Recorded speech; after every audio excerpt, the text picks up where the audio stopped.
sebetulnya tidak terlalu sulit dari peserta yang dinonaktifkan itu, asal SK Kemensosnya jelas. Sebenarnya yang keluar dari PBI cuma 12.262, ya. Sehingga inilah yang ramai kemarin di publik. Kenapa sebelumnya nggak ada keributan, terus akhirnya ini tiba-tiba ada keributan? Karena uang yang saya keluarkan sama, nggak berubah.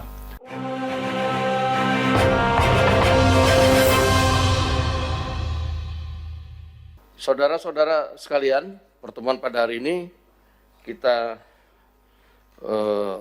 mungkin adalah pertemuan pertama untuk kita kemudian membicarakan bagaimana ekosistem BPJS dan statistik, bagaimana satu data, tapi kemudian kita pada hari ini juga bagaimana memecahkan persoalan yang pada saat ini menjadi dinamika di masyarakat. Saya akan mulai mungkin dari Menteri Sosial Republik Indonesia. Waktu saya persilakan. Inilah penerima PBIJK seluruh Indonesia. Alokasinya adalah 96.800.000 jiwa, sama dengan tahun 2025. Nilai rupiahnya adalah 48 triliun 787 miliar 200 juta rupiah, di mana setiap bulannya dicairkan kepada BPJS Kesehatan 4 triliun lebih. Berdasarkan DTSEN, masih ada penduduk desil 1 dan 5 yang belum menerima PBIJK. Sementara sebagian desil 6 sampai 10 masih tercatat sebagai penerima. Desil 1 sampai 5 yang belum menerima PBI cukup besar, yaitu sebesar 54 juta jiwa lebih. Sementara desil 10, desil 6 sampai 10 dan non desil, nanti mohon ini BPS bisa menjelaskan lebih rinci, mencapai 15 juta lebih. Yang lebih mampu terlindungi, yang lebih rentan justru menunggu. Ini adalah data yang kita peroleh pada tahun 2025. Oleh karena itulah kemudian kita mencoba untuk memanfaatkan desil ini dengan asumsi bahwa desil ini belum sepenuhnya sempurna. Kita masih perlu melakukan ground check lebih luas lagi, karena di tahun 2025 itu kami hanya mampu meng-ground check hanya 12 juta KK lebih, padahal seharusnya lebih dari 35 juta KK. Maka itulah kita kemudian kerjasama dengan daerah untuk melakukan verifikasi dan validasi cepat. Tetapi saya rasa itu masih belum cukup dan seharusnya harus ada lagi suatu upaya yang lebih nyata sehingga data kita makin tahun makin akurat.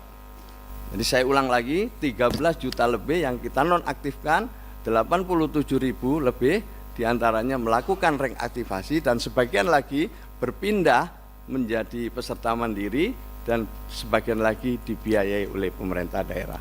Sebetulnya peserta ini bisa ngecek, bisa baik secara tatap muka atau non tatap muka. Non tatap muka ini ada Mobile JKN, Pandawa, Care Center segala macam. Berikutnya.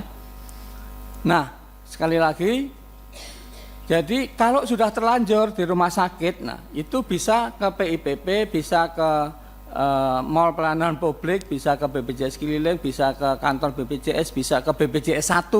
Setiap rumah sakit itu ada fotonya, ada nomornya yang bisa dihubungi. Begitu. Berikutnya. Nah, ini sehingga sebetulnya tidak terlalu sulit dari peserta yang dinonaktifkan itu, asal SK Kemensosnya jelas, kita ngikutin gitu. Jadi Bapak Ibu dari 200.000, tadi saya lupa sampaikan di depan, sebenarnya yang keluar dari PBI cuma 12.000. Jadi kita sudah lihat datanya, dari 200.000 pasien cuci darah, kemudian ada perubahan 11 juta tadi, sebenarnya yang keluar dari PBI cuma 12.262. Ya. Sehingga inilah yang ramai kemarin di publik. Tapi kita perlu tekankan, ada yang belum ramai atau tidak ramai ke publik, yaitu yang sisanya, yang 110.000 lain. Padahal resiko mereka sama. Kalau ini berhenti, ini menyebabkan kematian. Ini saya di Kementerian Keuangan mencoba menganalisa kenapa sebelumnya nggak ada keributan, terus akhirnya ini tiba-tiba ada keributan. Kalau kita lihat tabel ini yang tadi juga dipakai oleh Menteri Sosial, itu jumlah penghapusan dan penggantian PBIJK yang dihapus tuh di bulan Februari tahun 2026 naiknya atau mencapai 11 juta orang. Itu hampir 10% dari total kan, dari 98. Sebelumnya 7, 1, 1, 1, 1 di bawah 1 juta, dan di 1 juta di bawah 1 juta. Jadi ini yang menimbulkan kejutan, kenapa tiba-tiba rame di bulan Februari tahun ini menurut dugaan kami ya. Karena sedemikian besar orang yang terpengaruh dan mereka tidak tahu bahwa mereka sudah tidak masuk dalam daftar lagi. Sehingga ya kerasa lah itu. Kalau 10% karena kan kerasa tuh, kalau 1% nggak ribut orang-orang. Begitu 10, hampir yang sakit tuh hampir semuanya kena tuh, dugaan saya ya. Jadi ini yang mesti dikendalikan ke depan. Kalau ada angkanya drastis seperti ini ya di smoothing sedikit lah, di average 3 bulan atau 4 bulan atau 5 bulan terserah, tapi jangan menimbulkan kejutan seperti itu. Yang kedua, penonaktifan peserta PBIJK dapat dipertimbangkan untuk tidak langsung berlaku, namun diberikan jangka waktu 2-3 bulan, tadi Pak Menkes 2 bulan, 2-3 bulan yang disertai dengan sosialisasi kepada masyarakat.